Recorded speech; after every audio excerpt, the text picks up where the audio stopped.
오늘의 만나를 시작하겠습니다. 함께 찬양하겠습니다.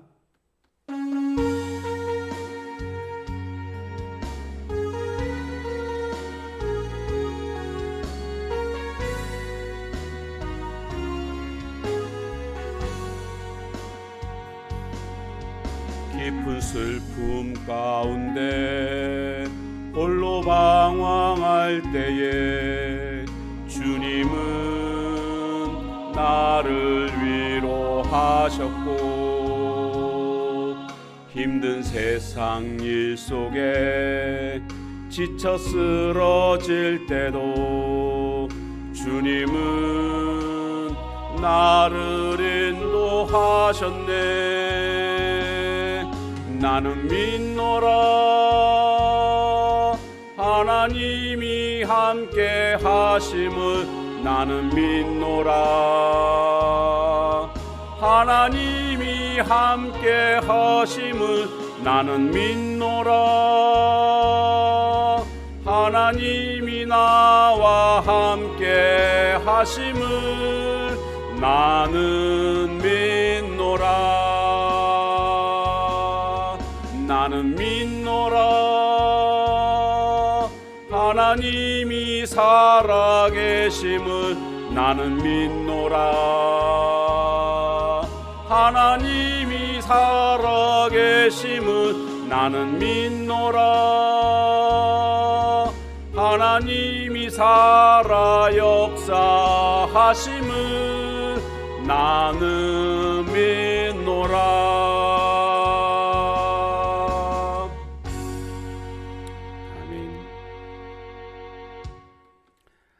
하나님의 말씀은 베드로후서 2장 9절에서 끝절 22절까지입니다. 주께서 경건한 자는 시험에서 건지실 줄 아시고 불의한 자는 형벌 아래에 두어 심판날까지 지키시며, 특별히 육체를 따라 더러운 정욕 가운데서 행하며 주관하는 일을 멸시하는 자들에게는 형벌할 줄 아시느니라. 이들은 당돌하고 자긍하며 떨지 않고 영광 있는 자들을 비방하거니와, 더 큰 힘과 능력을 가진 천사들도 주 앞에서 그들을 거슬러 비방하는 고발을 하지 아니하느니라. 그러나 이 사람들은 본래 잡혀 죽기 위하여 난 이성 없는 짐승 같아서 그 알지 못하는 것을 비방하고 그들의 멸망 가운데서 멸망을 당하며, 불의의 값으로 불의를 당하며 낮에 즐기고 노는 것을 기쁘게 여기는 자들이니 점과 흠이라. 너희와 함께 연회할 때에 그들의 속임수로 즐기고 놀며 음심이 가득한 눈을 가지고 범죄하기를 그치지 아니하고 굳세지 못한 영혼들을 유혹하며 탐욕에 연단된 마음을 가진 자들이니 저주의 자식이라. 그들이 바른 길을 떠나 미혹되어 부올의 아들 발람의 길을 따르는도다. 그는 불의의 삭을 사랑하다가 자기의 불법으로 말미암아 책망을 받되, 말하지 못하는 나귀가 사람의 소리로 말하여 이 선지자의 미친 행동을 저지하였느니라. 이 사람들은 물 없는 샘이요 광풍에 밀려가는 안개니 그들을 위하여 캄캄한 어둠이 예비되어 있나니, 그들이 허탄한 자랑의 말을 토하며 그릇되게 행하는 사람들에게서 겨우 피한 자들을 음란으로서 육체의 정욕 중에서 유혹하는도다. 그들에게 자유를 준다 하여도 자신들은 멸망의 종들이니 누구든지 진 자는 이긴 자의 종이 됨이라. 만일 그들이 우리 주 되신 구주 예수 그리스도를 알므로 세상의 더러움을 피한 후에 다시 그 중에 얽매이고 지면 그 나중 형편이 처음보다 더 심하리니, 의의 도를 안 후에 받은 거룩한 명령을 저버리는 것보다 알지 못하는 것이 도리어 그들에게 나으니라. 참된 속담에 이르기를 개가 그 토하였던 것에 돌아가고 돼지가 씻었다가 더러운 구덩이에 도로 누웠다 하는 말이 그들에게 응하였도다. 아멘.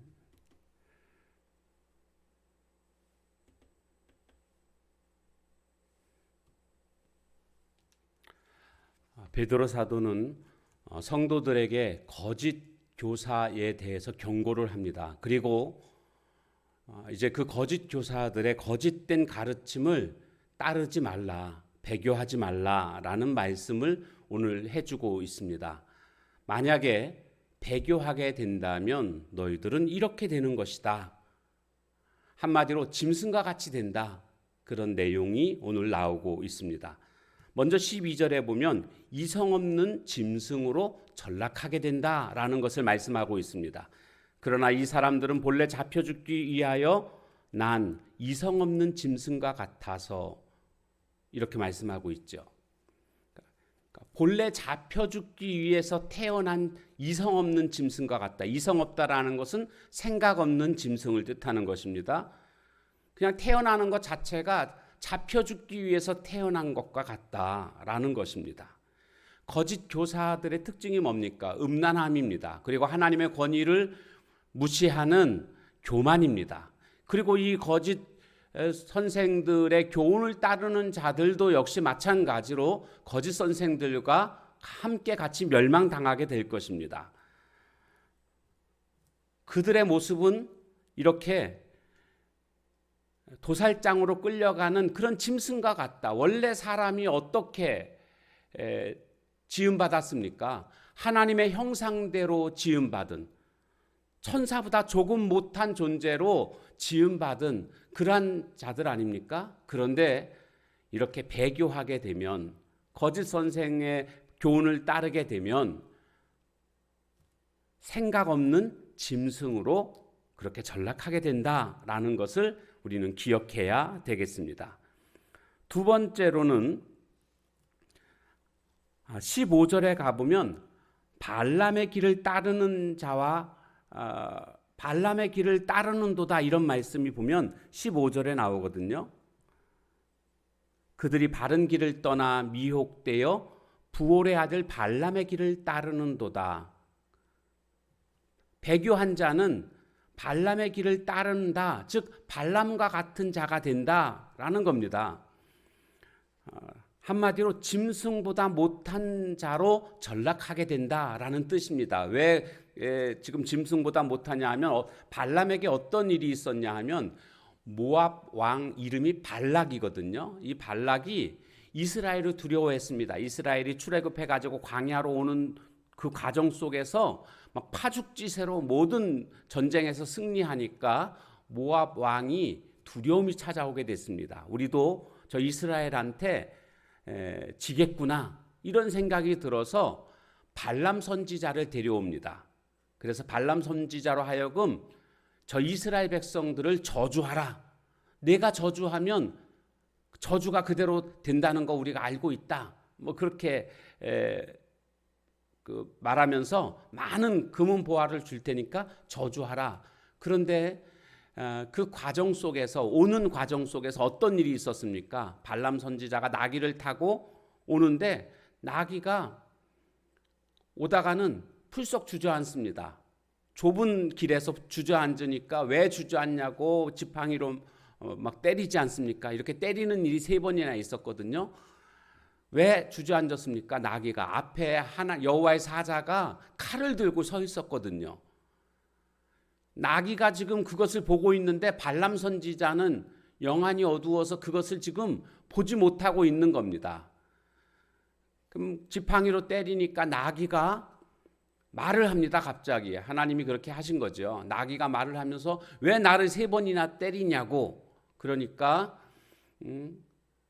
이 발람 선지자가 내가 내 말을 거역하니까 내 손에 칼이 있었으면 넌 죽었을 거야, 이렇게 또 대응을 하지 않습니까? 그러자 나귀가 이렇게 말하죠. 내가 일생 동안 당신의 나귀로 그렇게 있으면서 이런 일이 단 한 번이라도 있었습니까? 그러니까 발람 선지자가 없었다 그러는 거죠. 그 순간 영안이 열리게 됩니다. 그리고 앞에 서 있는 여호와의 사자가 칼을 들고 있는 모습을 보게 되자 그는 엎드려서 벌벌 떨게 되는 이런 모습이 나오게 되죠.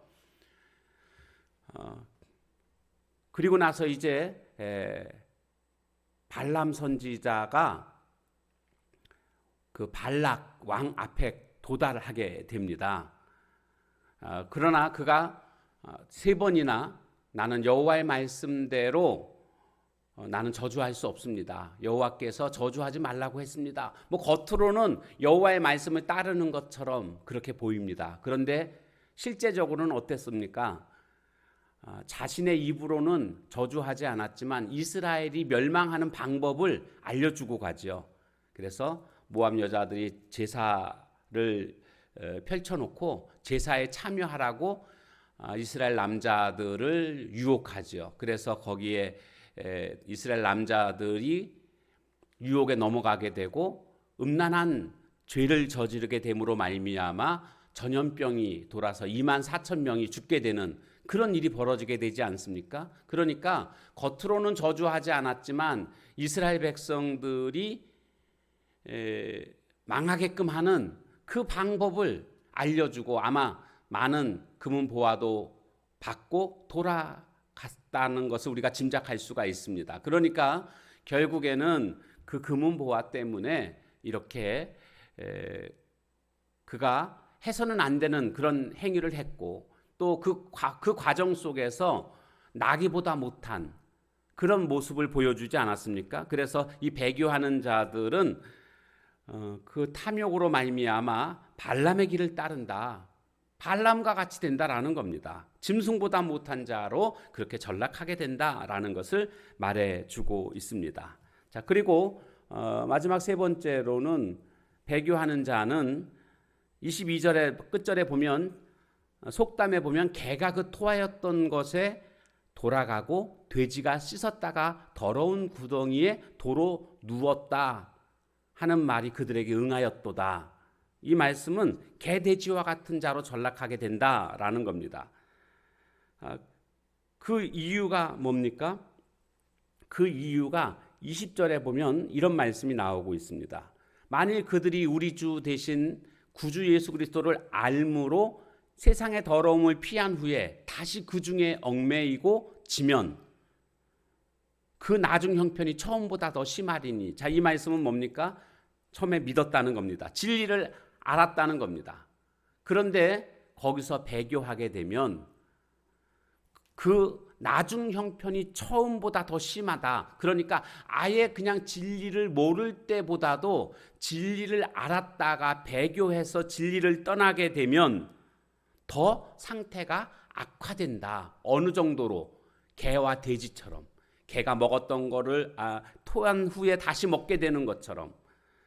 그리고 돼지가 씻었다가 그 더러움에 다시 들어가는 것처럼 진리를 알았다가 배교하는 자는 옛날에 진리를 몰랐을 때의 그 모습으로 다시 돌아가는 것 아닙니까? 근데 이 모습이 처음보다 더 나중 형편이 심하게 된다라는 것을 말해주고 있는 겁니다. 한마디로 개, 돼지와 같은 자로 전락하게 된다라는 것입니다. 마지막 때가 가까울수록 거짓 가르침의 유혹이 더 활개를 치고 있습니다. 우리는 말씀으로 무장해서 이와 같은 자들의 유혹에 넘어가지 말아야 되겠습니다. 세상은 여러 가지 모양으로 우리를 유혹한다 할지라도요, 말씀의 능력은 그 어떤 것보다도 강합니다. 말씀으로 무장해서 유혹들을 다 이겨내는, 타협하지 않는 그런 우리 모두의 그런 신앙이 되어서 짐승처럼 전락하는 것이 아니라 하나님께서 우리를 창조하신 그 하나님의 형상대로 살아갈 수 있는 삶이 다 되시길 주님의 이름으로 축원합니다. 기도하겠습니다. 하나님, 마지막 때에 배교하는 자들이 많이 있을 터인데 우리가 말씀으로 잘 무장해서 짐승과 같이 전락하는 그런 모습이 아니라 더욱더 하나님의 형상대로 지은 바대로 살아갈 수 있는 하나님의 거룩한 사람들 되게 하옵소서. 말씀으로 무장하는 저희들 모두가 되게 하옵소서. 말씀의 능력을 믿습니다. 세상의 유혹이 아무리 강해도 말씀의 능력은 그 어떤 것도 이기는 강력한 힘이 있음을 믿습니다. 말씀 앞에 우리가 더욱더 우리의 삶을 드릴 수 있는 저희들 모두가 되게 하옵소서. 예수님의 이름으로 감사하며 간절히 기도하옵나이다. 아멘. 주신 말씀 붙들고 기도하시고 또 각자의 기도 제목 가지고 기도하는 시간을 갖도록 하겠습니다.